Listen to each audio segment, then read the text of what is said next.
നമ്മളെല്ലാവരും ജീവിതത്തിൽ ആഗ്രഹിക്കുന്നത് സന്തോഷവും സമാധാനവും ശാന്തതയും ഒക്കെയുള്ളൊരു സക്സസ്ഫുൾ ആയിട്ടുള്ള ഒരു ജീവിതം അല്ലേ? അതിനുവേണ്ടി നമുക്ക് ജീവിതത്തിൽ പാലിക്കേണ്ട കുറച്ച് വാല്യൂസും നമ്മൾ ചെയ്യരുതാത്ത കുറച്ച് കാര്യങ്ങളുമാണ് ഇന്ന് ഈ വീഡിയോയിൽ ഞാൻ പറയുന്നത്. ഞാൻ നിങ്ങളെ സ്വന്തം ജിജി. അപ്പോൾ നമ്മൾ പാലിക്കേണ്ട കുറച്ച് വാല്യൂസ്. ഒന്നാമതായി, വേക്കപ്പ് വിത്ത് ഇന്റൻഷൻ. Wake up early. അതിരാവിലെ നമ്മൾ എഴുന്നേൽക്കുമ്പോൾ ഒരു ഇന്റൻഷനോടുകൂടി നമ്മൾ എഴുന്നേൽക്കുക. തലേദിവസം ഉറങ്ങാൻ കിടക്കുമ്പോൾ തന്നെ നമ്മൾ തീരുമാനിക്കുക, നാളെ എന്തെല്ലാം കാര്യങ്ങളാണ് എനിക്ക് ചെയ്യേണ്ടത് എന്ന്.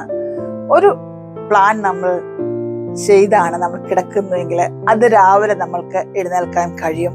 അങ്ങനെ എഴുന്നേൽക്കുമ്പോൾ നമുക്ക് കുറച്ചുകൂടി സമയം ലഭിക്കുകയും നമ്മുടെ കാര്യങ്ങളൊക്കെയും നമുക്ക് വളരെ സമാധാനത്തോടെ യാതൊരു ധൃതിയോ പരവേശവും കൂടാതെ ചെയ്തെടുക്കാൻ കഴിയുകയും ചെയ്യും. അടുത്തതായി, don't waste your time. Every moment is counted. നമുക്ക് ലഭിക്കുന്ന ഓരോ നിമിഷവും നമുക്ക് വളരെ വിലപ്പെട്ടതാണ്. കഴിഞ്ഞുപോയ ഒരു നിമിഷം പോലും നമുക്ക് തിരികെ ലഭിക്കുകയില്ല എന്നുള്ള അറിവ് നമുക്ക് എല്ലാവർക്കും ഉണ്ട്. എന്നാൽ നമുക്ക് ലഭിക്കുന്ന സമയം തക്കത്തിൽ വിനിയോഗിക്കാൻ നമ്മൾ തയ്യാറാകുക. അടുത്തതായി, എല്ലാവരെയും പ്ലേസ് ചെയ്തുകൊണ്ട് നമുക്ക് ജീവിക്കാൻ പറ്റുകയില്ല. നമ്മൾ എത്ര വലിയ നല്ല കാര്യങ്ങൾ ചെയ്താലും നമ്മളെ വിമർശിക്കുന്നവർ നമ്മളുടെ ചുറ്റുപാടുമുണ്ട്. അതുകൊണ്ട് യേശു പറയേണ്ടടുത്ത് യേശു പറയുക, നോ പറയേണ്ടടുത്ത് നോ പറയുവാൻ നമ്മൾ തയ്യാറാക്കുക. അത് എന്ത് ചുറ്റുപാടുമായിക്കോട്ടെ. അങ്ങനെ നമ്മൾ പറയുമ്പോൾ പല നല്ല കാര്യങ്ങൾ നമുക്ക് ചെയ്യുവാനുള്ള ടൈം നമ്മൾക്ക് കിട്ടും. അൺവാണ്ടഡ് ആയിട്ടുള്ള പല കാര്യങ്ങൾ നമുക്ക് അവോയ്ഡ് ചെയ്യുവാൻ സാധിക്കും. അടുത്തതായി, ഫോക്കസ് ഓൺ യുവർ ഗോൾസ്. നമ്മുടെ ലക്ഷ്യത്തിൽ നമ്മൾ ശ്രദ്ധ കേന്ദ്രീകരിക്കുക. അതിന് തടസ്സമായ എന്ത് വന്നാലും അതിനെയൊക്കെ നമ്മൾ മാറ്റിക്കൊണ്ട് ഫോക്കസ് ഓൺ യുവർ ഗോൾസ്. അടുത്തതായിട്ട്, നമ്മുടെ ആരോഗ്യം നമ്മൾ പരിരക്ഷിക്കണം. ഒരു ഹെൽത്തി ലൈഫിന് മാത്രമേ, ആരോഗ്യകരമായ ഒരു ജീവിതം നമുക്കുണ്ടെങ്കിൽ മാത്രമേ നമ്മുടെ കാര്യങ്ങളൊക്കെ നമുക്ക് ചെയ്യുവാൻ പറ്റുകയുള്ളൂ. അല്ല എങ്കിൽ നമ്മുടെ എനർജി കുറഞ്ഞു പോകും, നമുക്ക് ശ്രദ്ധ കിട്ടുകയില്ല. അപ്പോൾ നമ്മുടെ ആരോഗ്യം നമ്മൾ പരിരക്ഷിക്കേണ്ട ഒരു ഹെൽത്തി ലൈഫ് സ്റ്റൈൽ നമ്മൾ പിന്തുടരുക. അടുത്തതായിട്ട്, സ്പെൻഡ് മണി വൈസ്ലി. നമ്മളൊക്കെ സമ്പാദിക്കുന്നവരല്ല, നമ്മളൊക്കെ മണി ഏൺ ചെയ്യുന്നവരാ, നമ്മൾ സ്പെൻഡ് ചെയ്യുന്നവരുമാ. എന്നാൽ നമുക്കൊരു ആക്യുറേറ്റ് ആയിട്ടുള്ള ഒരു ഫിനാൻഷ്യൽ പ്ലാനിങ് നമ്മുടെ ജീവിതത്തിൽ ഉണ്ടാകണം. എങ്കിൽ മാത്രമേ നമ്മുടെ മുമ്പോട്ടുള്ള ജീവിതം വളരെ സമാധാനകരമായി നമുക്ക് മുമ്പോട്ട് കൊണ്ടുപോകാൻ പറ്റുകയുള്ളൂ. Next, avoid gossiping and dramas. ഇത് പറയുമ്പോൾ നമ്മൾ ഓർക്കും, നമ്മൾ അങ്ങനെ ആരോടും ഒന്നും പ്രത്യേകിച്ച് പറയുവാനൊന്നും പോകുന്നില്ല.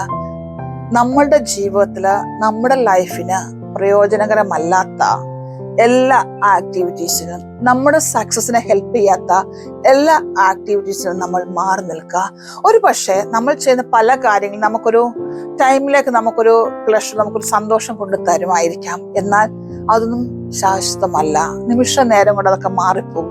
പിന്നെ നമ്മൾ നഷ്ടപ്പെട്ടു പോയ നമ്മുടെ ടൈമിനെ ഓർത്ത് നമ്മൾ ദുഃഖിക്കേണ്ടതായി വരും. അതുകൊണ്ട് നമുക്ക് നമ്മുടെ ലൈഫില് പ്രയോജനകരമല്ലാത്ത എല്ലാത്തിൽ നിന്നും നമ്മൾ മാറി നിൽക്കുവാൻ ശ്രമിക്കുക. അടുത്തതായിട്ട്, നമ്മൾ സഹകരിക്കുന്ന ആളുകൾ എപ്പോഴും നമ്മുടെ ഗോൾസിന് അല്ലെങ്കിൽ നമ്മുടെ സക്സസിന് ഹെൽപ്പ് ചെയ്യുന്നവരായിരിക്കണം. അതുകൊണ്ട് റൈറ്റേഴ്സ് ആയിട്ടുള്ള ആൾക്കാരെ നമ്മൾ ചൂസ് ചെയ്യുക. നെഗറ്റീവായിട്ട് നമ്മളോട് സംസാരിക്കുന്നവർ അല്ലെങ്കിൽ നമ്മളെ വിമർശിക്കുന്നവരെന്നൊക്കെയും നമ്മൾ അകന്നു നിൽക്കുക. കാരണം അവരുടെ ആ ഒരു ഇൻഫ്ലുവൻസ് നമ്മുടെ ലൈഫില് നമ്മുടെ സക്സസിനെ തടസ്സപ്പെടുത്തരുത്. അടുത്തതായിട്ട്, നിങ്ങൾക്ക് ലഭിക്കുന്ന ചെറിയ വിജയമായിക്കോട്ടെ, അതിൽ പോലും നിങ്ങൾ ആ ചെറിയ സക്സസിൽ പോലും സന്തോഷിക്കുവാൻ നിങ്ങൾ തയ്യാറാകുക. എന്തുകൊണ്ടെന്ന് വെച്ചാൽ, നമുക്കിടുന്ന ചെറിയ വിജയങ്ങള് നമ്മളത് സന്തോഷിക്കുമ്പോൾ നമ്മുടെ ആത്മവിശ്വാസം കൂട്ടും. അത് അങ്ങനെ നമ്മുടെ വലിയ എയിമിലേക്ക്, നമ്മുടെ വലിയ ഗോൾസിലേക്ക് നമുക്ക് എത്തിച്ചേരാൻ കഴിയും. കാരണം ഈ ശീലങ്ങളൊക്കെ നമ്മുടെ ബ്രെയിനെ അത് സ്റ്റിമുലേറ്റ് ചെയ്യുകയും ചെയ്യും. അടുത്തതായിട്ട്, ആരുമായി നമ്മളെ കമ്പയർ ചെയ്യരുത്. നമ്മൾ യുണീക്കാണ്. നമ്മളെ തന്നെ വിശ്വസിക്കുക. കാരണം നമ്മൾ കമ്പയർ ചെയ്യുമ്പോൾ അവർക്കത് ലഭിച്ചു, നമുക്കിതില്ല, അങ്ങനെയുള്ള തോട്ട്സ് ഒക്കെ നമ്മളിൽ വരുമ്പോൾ ആ നെഗറ്റീവായുള്ള ഫീലിങ്സാണ് നമുക്ക് വരുന്നത്. പിന്നെ നമുക്ക് സംശയമാകും, നമുക്ക് നിരാശയാകും. അപ്പോൾ ആരുമായി നമ്മൾ കമ്പയർ ചെയ്യേണ്ട, നമ്മുടെ കാര്യങ്ങൾ നമ്മൾ വളരെ ശ്രദ്ധയോടുകൂടെ ചെയ്യുക. അടുത്തതായിട്ട് എപ്പോഴും പോസിറ്റീവായിട്ടിരിക്കുവാൻ ശ്രദ്ധിക്കുക. ഓവർ തിങ്കിങ് നമുക്ക് വേണ്ട. ഓവർ തിങ്കിങ് കൊണ്ട് നമുക്കൊന്നും ചെയ്യുവാൻ കഴിയുകയില്ല. ബൈബിൾ ഒരു വാക്യമുണ്ട്, ചിന്തിച്ച് കൊണ്ട് നമ്മുടെ ആയുസ്സിന് ഒരു മുഴം കൂടി നീട്ടുവാൻ നിങ്ങൾക്ക് കഴിയുമോ എന്നൊരു ക്വസ്റ്റ്യനാ. ചിന്തിച്ചുകൊണ്ട് നമുക്ക് എന്തെങ്കിലും നേട്ടമുണ്ടോ? ചിന്തിച്ച് നമ്മുടെ ആ വികാരങ്ങളെ തീവ്രത നമ്മൾ കൂട്ടുകയല്ലാതെ, എന്നുമായിക്കോട്ടെ നമ്മുടെ ജീവിതത്തിൽ ഒരു പരാജയങ്ങൾ വന്നോ അതിൽ നമ്മൾ പഠിക്കുക ചെയ്യുന്നത് അല്ലേ. പിന്നെ നമ്മൾ ചിന്തിച്ച് നമ്മൾ വെറുതെ ഇരുന്നിട്ട് കാര്യമുണ്ടോ? ആക്ഷൻ എടുത്തുകൊണ്ട് മുമ്പോട്ട് പോകുവാൻ തയ്യാറാകുക.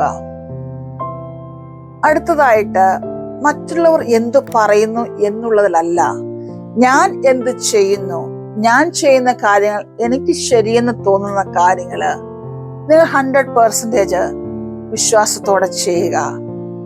വിജയം സുനിശ്ചിതമാണ്. അപ്പോൾ ഈ കാര്യങ്ങളൊക്കെ നിങ്ങൾ ഫോളോ ചെയ്യുകയില്ലേ? നോ പറയേണ്ടടുത്ത് നോ പറയുവാൻ നിങ്ങൾ പരിശീലിക്കണം. എപ്പോഴും നിങ്ങൾ പഠിക്കുവാൻ തയ്യാറാകുക. നല്ല അറിവുകൾ എവിടുന്ന് കിട്ടിയാലും നിങ്ങൾ അത് അക്സെപ്റ്റ് ചെയ്യുക, മറ്റുള്ളവർക്ക് പകർന്നു കൊടുക്കുക. നന്മ ചെയ്യുവാൻ മടി കാണിക്കരുത്. ഗോൾസ് സെറ്റ് ചെയ്യുവാൻ ഒട്ടും വൈകിപ്പോകരുത്. കാരണം ഗോൾസ് സെറ്റ് ചെയ്യാതിരുന്നാല് നമുക്ക് തന്നെ അറിയില്ല നമ്മൾ എങ്ങോട്ടാണ് പോകുന്നത്, എന്താണ് നമുക്ക് ചെയ്യേണ്ടതെന്ന്. അപ്പോൾ നന്മ ചെയ്യുവാൻ നിങ്ങൾക്ക് സാവകാശം കിട്ടുമ്പോഴൊക്കെ ചെയ്യുക. ഓരോ ഗോൾസായിട്ട് നിങ്ങൾ നിങ്ങളുടെ ലക്ഷ്യങ്ങളെയൊക്കെ നിങ്ങൾ നേടിയെടുക്കുക. അപ്പോൾ നിങ്ങൾ എല്ലാ ആഗ്രഹങ്ങളും സ്വപ്നങ്ങളും ഒക്കെ യാഥാർത്ഥ്യമാകട്ടെ എന്ന് ഞാനും പ്രാർത്ഥിക്കുന്നു. എവിടെ ആയിരുന്നാലും സന്തോഷത്തോടെ സമാധാനത്തോടെ ആയിരിക്കുക. വീണ്ടും യൂസ്ഫുൾ ആയിട്ടുള്ള ഒരു വീഡിയോയുമായി വരുന്നവരെയും take care. God bless you. ഈ വീഡിയോ നിങ്ങൾക്ക് ഇഷ്ടമായെങ്കിൽ ലൈക്ക് ചെയ്യുക, കമന്റ് ചെയ്യുക, ഷെയർ ചെയ്യുക. സബ്സ്ക്രൈബ് ചെയ്യാതെയാണ് കാണുന്നതെങ്കിൽ സബ്സ്ക്രൈബ് ചെയ്യുക. അപ്പോൾ ടേക്ക് കെയർ.